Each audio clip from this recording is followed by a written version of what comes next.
kid, you get asked this one particular question a lot. It really gets kind of annoying. What do you want to be when you grow up? Now, adults are hoping for answers like, I want to be an astronaut, or I want to be a neurosurgeon. You adults and your imaginations.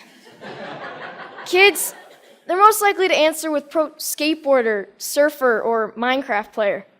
I asked my little brother and he said, seriously, dude, I'm 10. I have no idea. Probably a pro skier. Let's go get some ice cream. See, us kids are going to answer with something we're stoked on, what we think is cool, what we have experience with, and that's typically the opposite of what adults want to hear. But if you ask a little kid, sometimes you'll get the best answer. Something so simple, so obvious, and really profound. When I grow up, I want to be happy. For me, when I grow up, I want to continue to be happy, like I am now. I'm stoked to be here at TEDx. I've been watching TED videos for as long as I can remember, but I never thought I'd make it on stage here so soon. I just became a teenager, and like most teenage boys, I spend most of my time wondering, how did my room get so messy all on its own? Did I take a shower today? And the most perplexing of all, how do I get girls to like me? Neuroscientists say that the teenage brain's pretty weird.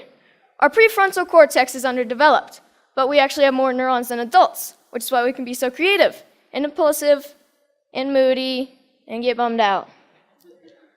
But what bums me out is to know that a lot of kids today are just wishing to be happy, to be healthy, to be safe, not bullied, and be loved for who they are.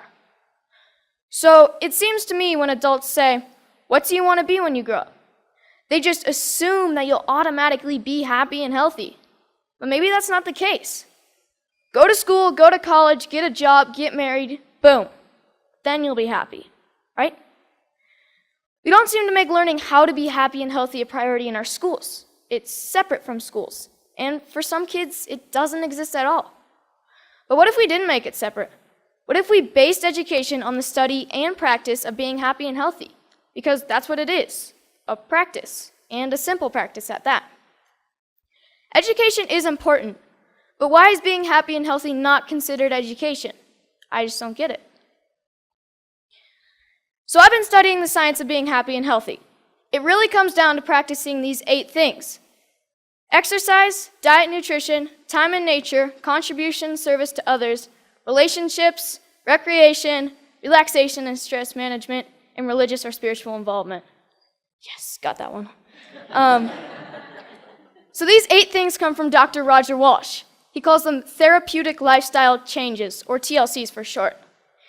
He's a scientist that studies how to be happy and healthy.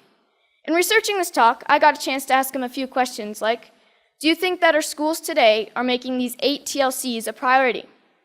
His response was no surprise. It was essentially no.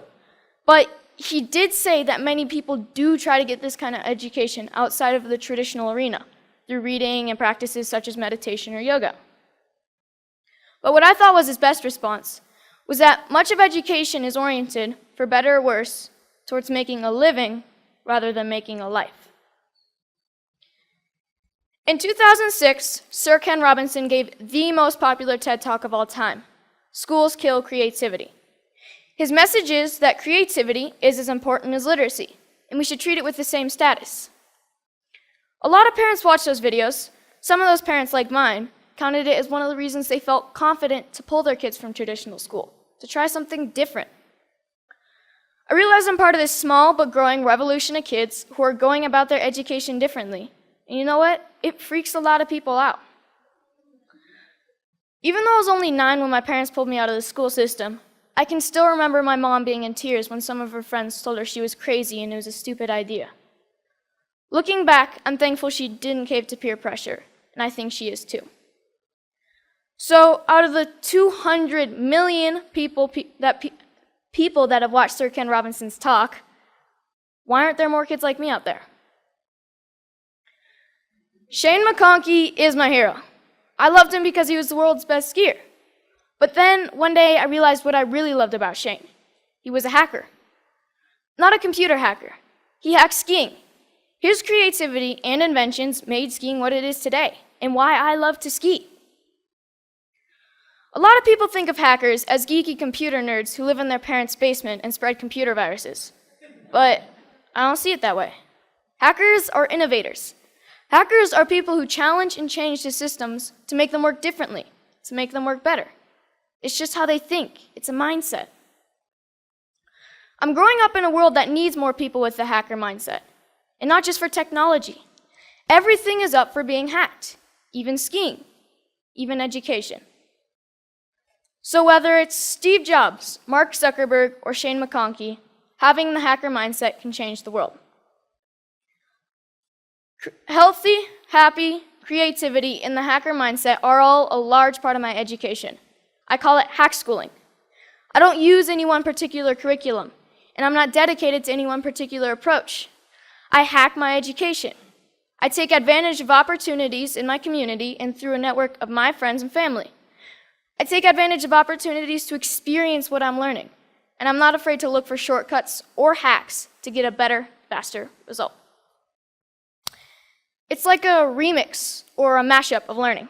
It's flexible, opportunistic, and it never loses sight of making happy, healthy, and creativity a priority.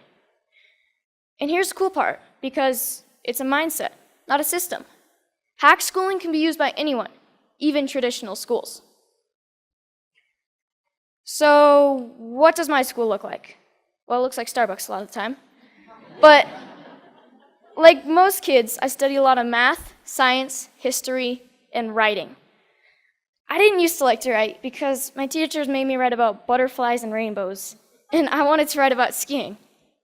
It was a relief when my good friend's mom started the Squaw Valley Kids Institute, where I got to write through my experiences and my interests, while connecting with great speakers from around the nation, and that sparked my love of writing. I realized that once you're motivated to learn something, you can get a lot done in a short amount of time, and on your own. Starbucks is pretty great for that. Hacking physics was fun. We learned all about Newton and Galileo, and we experienced some basic physics concepts like kinetic energy through experimenting and making mistakes. My favorite was the giant Newton's cradle that we made out of bowling balls, I think. No, bocce balls. We experimented with a lot of other things like bowling balls and even giant jawbreakers. Project Discovery's ropes course is awesome and slightly stressful. When you're 60 feet off the ground, you have to learn how to handle your fears, communicate clearly, and most importantly, trust each other. Community organizations play a big part in my education. At High Fives Foundation's Basics program, being aware and safe in critical situations, we spent a day with the Squaw Valley Ski Patrol to learn more about mountain safety. Then the next day, we switched to science of snow, weather, and avalanches. But most importantly, we learned that making bad decisions puts you and your friends at risk. Young Chautauqua brings history to life. You study a famous character in history until you can stand on stage and perform as that character and answer any question about their lifetime. In this photo, you see Al Capone and Bob Marley getting grilled with questions at the historical Piper's Opera House in Virginia City, the same stage where Harry Houdini got his start. Time in nature is really important to me. It's calm, quiet, and I get to just log out of reality. I spend 1 day a week outside all day. At my Foxwalker classes, our goal is to be able to survive in the wilderness with just a knife. We learn to listen to nature. We learn to sense our surroundings. And I've gained a spiritual connection to nature that I never knew existed. But the best part is that we get to make spears, bows and arrows, fires with just a bow drill, and survival shelters for the snowy nights when we camp out. Hanging out at the Moment Factory, where they hand make skis and design clothes, has really inspired me to one day have my own business. The guys at the factory have showed me why I need to be good at math, be creative, and get good at sewing. So I got an internship at Big Truck Brand to get better at design and sewing. Between fetching lunch, scrubbing toilets, and breaking their vacuum cleaner, I'm getting to contribute to clothing design, customizing hats, and selling them. The people who work there are happy, healthy, creative, and stoked to be doing what they're doing. This is by far my favorite class. So this is where I'm really happy. Powder days. And it's a good metaphor for my life, my education, my Hackschooling. If everyone skied this mountain, like most people think of education, everyone would be skiing the same line, probably the safest, and most of the powder would go untouched. I look at this and see 1,000 possibilities. Dropping the cornice, shredding the spine, looking for a tranny from cliff to cliff. Skiing to me is freedom, and so is my education. It's about being creative, doing things differently. It's about community and helping each other. It's about being happy and healthy among my very best friends. So I'm starting to think I know what I might want to do when I grow up. But if you ask me, what do I want to be when I grow up? I'll always know that I want to be happy. Thank you.